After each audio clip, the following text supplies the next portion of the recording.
الجو حر قوي النهارده، الواحد مهما بيشرب ميه ما فيش يا جدع. وما فيش شغل، الجو نايم خالص النهارده ليه؟ مفيش اي حد مغفل ولا زبون ولا اي حد نضحك عليه ولا نعمل معاه اي حاجه؟ مش حاجه نتسلى فيه. نجيب الموتور ده بقى نتسلى فيه وخلاص واحنا قاعدين.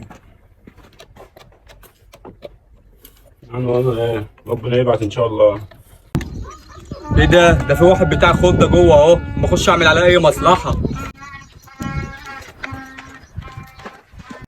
السلام عليكم يا حاج. وعليكم السلام ورحمه الله وبركاته. اتفضل يا غالي. هو اللم بكام يا غالي؟ اللي معاك لما ايه؟ عمنا معانا شغل عالي، معانا بلاستيك وكنز وصفيح، شغل يعني مش اي لم. ده شكله عيل عبيط، اما اخدهم منه ب 2 جنيه وافزهم واشوفهم منه. هاخده منك يا غالي الكيلو ب 2 جنيه. تمام يا غالي وانا موافق. دول يا غالي 15 كيلو، تعالى بص عليهم. ماشي تمام يابا. طب تمام. ماشي، مسامح يعني في الربع كيلو ده؟ لا كده تمام. 15 في 2 كده ب 30 يا ابن عم. خلاص ماشي تمام يا غالي. ماشي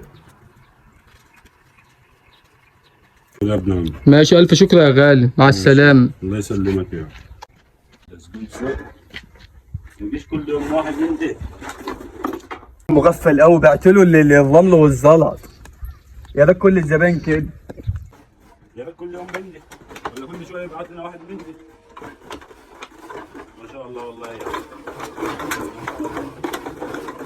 ضحكت عليه واخدت الكيلو ب 2 جنيه برضه.